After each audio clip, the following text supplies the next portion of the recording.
शाळेमध्ये आपण शिक्षण घेत असताना आपल्याला 3 काळ शिकवले जातात: वर्तमान काळ, भूतकाळ आणि भविष्यकाळ.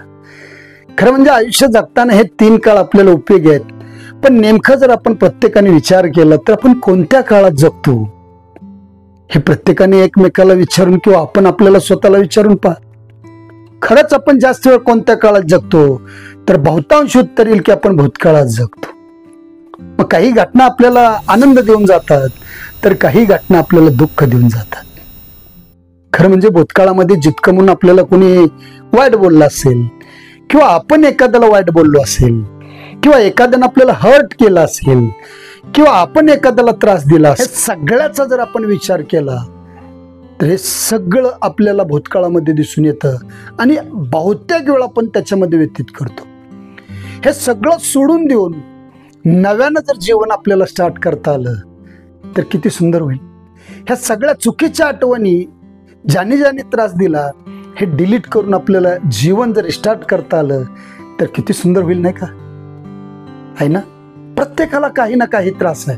कुणाला मोठेपणाचा त्रास आहे, कुणाला दुबळेपणाचा त्रास आहे, कुणाला नोकरी मिळत नाही म्हणून त्रास आहे, कुणाला मिळालेली नोकरी आवडत नाही म्हणून त्रास आहे, कुणाला आरोग्याचा त्रास आहे, कुणाला मानसिकतेचा त्रास आहे. पण हे सगळं असताना सुद्धा जसं मोबाईलमध्ये एक ऑप्शन असतं मित्रांनो की मोबाईल रिबोट करता येतो, रिस्टार्ट करता येतो, तसं आपलं आयुष्य जर आपल्याला रिस्टार्ट करता आलं तर किती सुंदर होईल का नाही? निश्चितच. म्हणून हा व्हिडिओ प्रत्येकासाठी आहे. हा लक्षपूर्वक पहा. आयुष्य म्हटलं की प्रत्येक सुखदुःखाचे क्षण येतातच. मग आपण काय घेतलं पाहिजे किंवा काय सोडून दिलं पाहिजे हे सगळ्यात महत्वाचं आहे. कुठून आलो आहोत आपण, कुठे जाणार आहोत आपण? खरं म्हणजे आपण एखाद्या बंगल्यामध्ये जाऊन आपलं आयुष्य जगणार आहोत का हिमालयासारख्या उंच टोकावर जाऊन शांततेनं आपण आयुष्य जगणार आहोत का? हे ज्यावेळेस आपण डिसाईड करत नाही तोपर्यंत हे आयुष्य रिस्टार्ट करता येणार नाही. काय मिळवायचं आहे आणि काय सोडून द्यायचं आहे हे ज्यावेळेस आपण डिसाईड करू त्यावेळेस आपलं आयुष्य खऱ्या अर्थाने रिस्टार्ट करता येतं. मित्रांनो, एक विद्यार्थी आपल्या शिक्षकांना विचारतो की नव्यानं जीवन कसं स्टार्ट करता येईल सर, हे मला सांगाल का? शिक्षक त्याला म्हणतात, तू उद्या झोपेतून उठणार नाहीस. तो उत्तर ऐकून तो विद्यार्थी आश्चर्यचकित होतो. मी तर फक्त प्रश्न विचारला होता की उद्या म्हणजे आपलं जीवन कसं स्टार्ट करता येईल. तर शिक्षक म्हणले की तू उद्या झोपेतून उठणारच नाहीत. हे म्हणल्यानंतर विद्यार्थी थोडा अचंबित होतो आणि शिक्षकांना म्हणतो, अहो मी नाहीच समजलो. शिक्षक म्हणतात, एखादं काम जर करायचं असेल आणि 1 महिना आपल्याकडे वेळ असेल तर ते आपण सुंदर करतो का? नाही, आपण म्हणतो की अजून थोडा वेळ आहे. तेच काम 1 आठवड्यावर येतं, त्यावेळेस आपण करतो का? नाही, 2 दिवसावर आल्यानंतर ते काम आपण उत्कृष्ट पद्धतीनं काम करतो, पूर्ण करतो, कारण त्यावेळेस आपल्याकडे वेळ कमी असतो. तसाच आहे आपल्या जीवनाचं सुद्धा. ज्यावेळेस आपल्याकडे वेळ कमी असतो त्याच वेळेस आपण चांगल्या गोष्टी त्या ठिकाणी करतो. तरी तो विद्यार्थी म्हणतो, मी काही समजलो नाही. शिक्षक त्याला हाताला धरतात आणि नदीच्या दिशेने घेऊन जातात. नदीच्या किनाऱ्यापाशी गेल्यानंतर त्याची मान त्या ठिकाणी पकडतात आणि एकदम डायरेक्ट त्याची मान त्या ठिकाणी पाण्यामध्ये ते बुडवतात. विद्यार्थ्याला काही कळेन असं झालं की शिक्षक असे करतात का? तो पाण्यामध्ये मान दाबल्यानंतर तो तडफडतो श्वास घेण्यासाठी, कारण त्याला कसं तरी घेऊन 1 श्वास पाहिजे असतो, कारण त्याच्या आयुष्याची त्यावेळेस खऱ्या अर्थाची किंमत असते. तो 1 श्वास, त्याला 1 श्वास मिळाला की जीवात जीव येईल असं वाटतं. परंतु शिक्षकांनी अतिशय जोरात पद्धतीने त्याची मान पकडलेली असते. त्यामुळे त्या विद्यार्थ्याला पाण्याच्या बाहेर त्या ठिकाणी डोकं काढता येईना. थोड्या वेळात नंतर 1 मिनिट झाला असेल, शिक्षक त्या ठिकाणी त्याला बाहेर काढतात आणि विद्यार्थी म्हणतो की माझं काय चुकलं का असा प्रश्न मी विचारला, कारण त्याला दम लागलेला असतो. तशातच तो विचारतो की काय चुकलं का? शिक्षक प्रेमाने हसत म्हणतात, चुकलं नाही, तू विचारलेल्या प्रश्नाचं उत्तर देण्याचा मी प्रयत्न केला.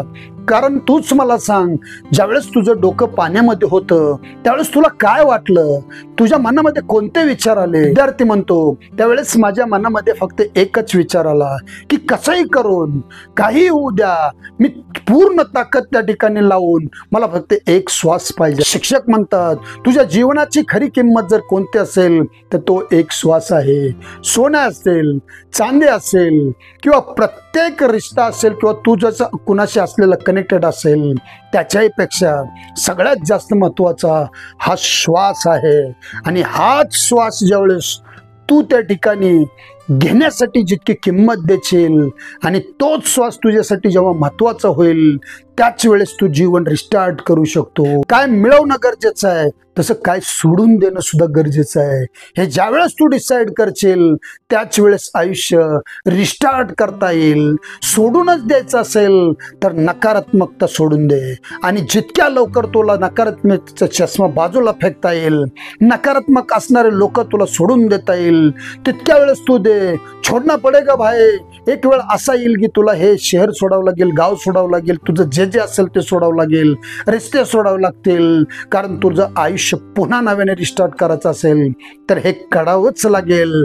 आणि काय मिळवायचं असेल तर तू व्हिज्युअलायझेशन करतोय तुझ्या स्वप्नांचं. ते स्वप्न तुला मिळवायचं आहे, नैतिकता तुला मिळवायची आहे आणि ते व्हिज्युअलायझेशन केलेलं प्रत्येक सुंदर ध्येय तुझं सत्यात उतरवायचं आहे. त्यासाठी तू नेहमी सकारात्मकता राहा, हे तुला त्या ठिकाणी मिळवायचं आहे.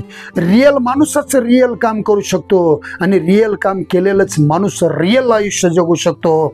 ते आयुष्य जर तुला जगायचं असेल, सुंदर इतिहास तुला बनवायचा असेल तर त्याचा योग्य वेळ आहे ती आजच.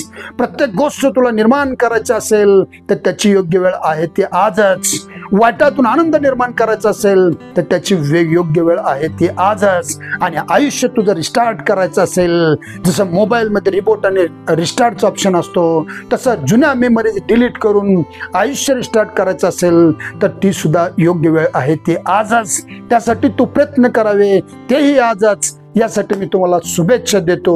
आणि हा सुंदर व्हिडिओ जर आवडला असेल तर चॅनलला सबस्क्राईब करा, तुमच्या मित्राकडे शेअर करून लाईकचं बटन प्रेस करा, म्हणजे तुम्हाला असेच नवनवीन व्हिडिओ पुनश्च प्राप्त होतील. धन्यवाद.